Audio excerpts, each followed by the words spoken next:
Thank you for this opportunity to speak to you today. It is a privilege to be able to stand here before you and have a voice to speak out on this devastating issue of gender-based violence.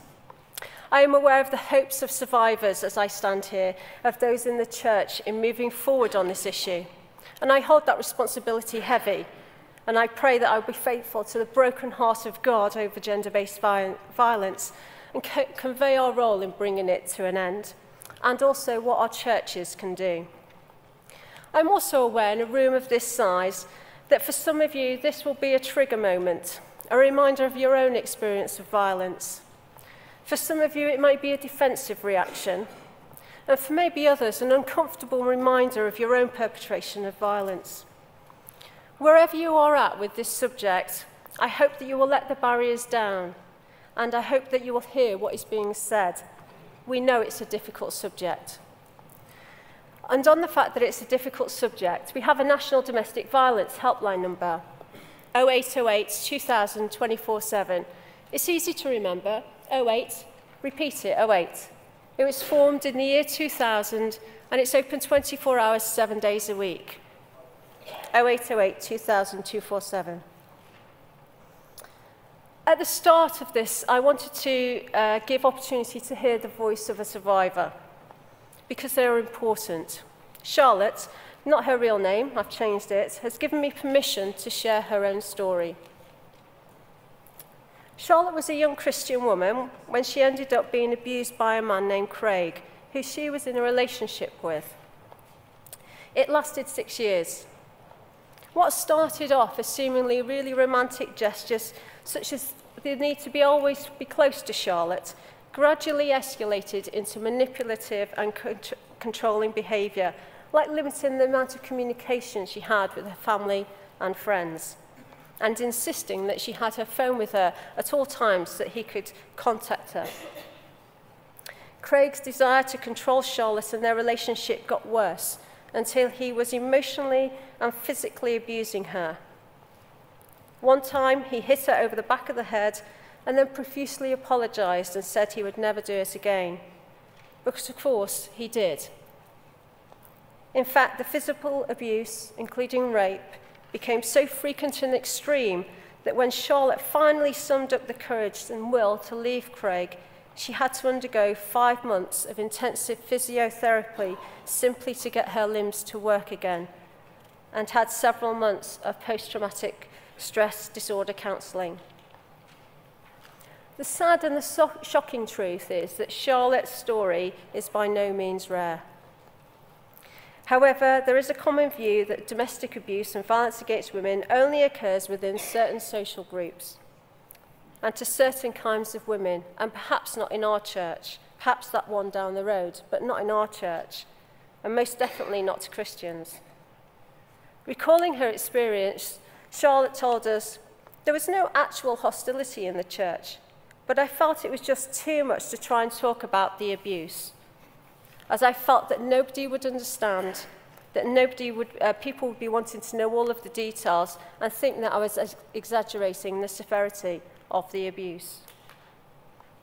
So as we move forward and look at some of the statistics around abuse, I hope that we would hold Charlotte's experience in our hearts.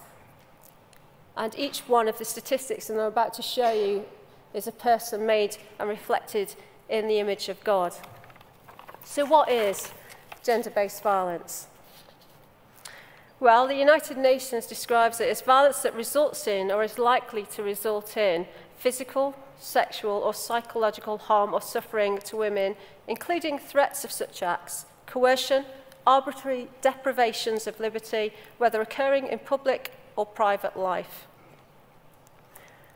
The United Nations in 2007 released a devastating statistic, and one that breaks my heart. More women between the ages of 15 and 44 are more likely to be maimed or die due to male violence than through war, cancer, malaria or traffic combined. That's devastating. That's life-destroying, and something that is wholly and utterly preventable. Domestic violence is the largest form of abuse of women worldwide, irrespective of region, culture, ethnicity, education, class or religion. In the UK, 1 in 4 women will suffer abuse in her lifetime. Now think about how many women in your church there are. If we divided that figure by 4, how many women in our churches could that be? How many of them are suffering in silence due to the shame and the stigma that surrounds that issue in our churches? At Restored, we call that the toxic 3S combination: the shame, the stigma, and the silence. 2 women a week are killed in the UK by their partner or former partner. So when we think of the phrase, why doesn't she just leave, which we get asked, actually leaving is one of the most dangerous times for a woman to leave a relationship. It's the time she can get killed. So we need to be sure that we make safety plans. In 2013, Restored did a survey in conjunction with Christianity magazine. Now, it was an indicative survey. It was self-selecting, so it's not an academic survey. We had 443 people respond to that. And as you can see, 77% of those were women, 80% were educated to over degree level, and 97% were churchgoers. But with those provisos that it was self-selecting, and it's not academic, I just want to share you these indicative results. And really what we aim to do with this is just to show that violence is in our churches. 19% had experienced a partner refusing to accept no for an answer to sex. That's sexual violence. That's rape. 16% had experienced physical harm, 40% intimidation. 16% agreed that domestic violence takes place because women don't submit to their husbands. Clearly, there's some work to do in our churches. And yes, men are abused too. 1 in 6 men are abused in the UK. Again, we think about the numbers in our churches, how many men are speaking out on the issue, how many men are actually receiving the help and the support that they need. Men are more likely to call the police and press charges. Men are less likely to drop those charges. However, when we get over 4 incidences of abuse, 89% of the abuse is male violence towards women. 89%. We may not like these facts, yet we have to face the facts that the majority of gender-based violence is male violence towards women. So why talk about it now? It was last debated at Synod 10 years ago, but actually we need to reflect the changing context in which we live. We heard last year I was able to represent the Church of England at the United Nations Commission on the Status of Women, and the agreed conclusions there, which we lobbied on, was the inclusion of churches, or in the United Nations language, religious institutions in the response to violence against women. That is in there, and we need to be able to take responsibility for outworking that at a structural level, but also at a local level in our churches. We had the Primates letter in 2011 on gender-based violence. We have the Anglican Consultative Council Resolution 15.7 on gender-based violence, and the Foreign Secretary's Preventing Sexual Violence Initiative, of which we have a Church of England representative on the advisory board. A new stalking law was introduced last year, and we have the 5 marks of mission that seek to transform unjust structures of society and to challenge violence of every kind and pursue peace and reconciliation. And noting that the Church of England is a founder member of the We Will Speak Out coalition to end sexual violence. And there's also an increasing recognition of online abuse. So all of these make it important that we focus on ending abuse, and also that abuse still exists today. So what do we know? That all gender-based violence is wrong and must stop. Scripture can't be used to justify violence. That the church has an answer and can be a part of that solution, and that men and women working together can end violence against women, and the time to act is now. And there's plenty that we can do at the local church level. At the basic level, put information out in our churches, put stuff behind the toilet doors for getting help and support where it's safe to access that support. We can get trained, we can link into our local service providers and support people to the professional services that are available in our local communities. And at a more engaged level, maybe linking in with the local refuge, making sure that we have those professional boundaries in place.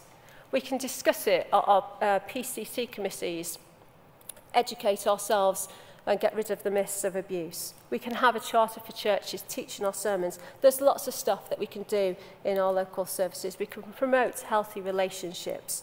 We can pray. We can join First Man Standing and the White Ribbon campaign that the Bishop of Aston has joined.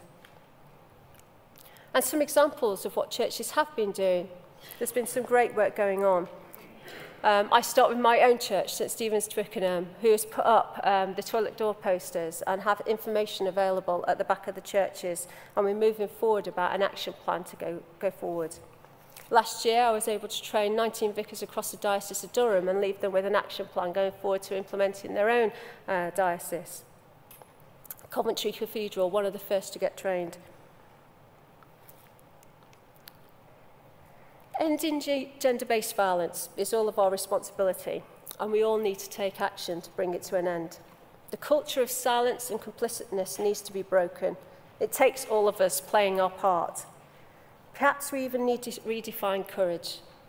Courage is challenging your colleague and your friend and perhaps your family member when it would be easier to stay silent rather than speak up. We need to stand up and break the silence. In finishing, I hope that we will all make a renewed commitment to ending gender-based violence, remembering the voices of Charlotte, who so often don't get that voice, who often get silenced in our churches for fear of the stigma and the shame associated with abuse. And I pray that men perpetrating the abuse will stop and live transformed lives. May it be so in our churches and in our families. Thank you.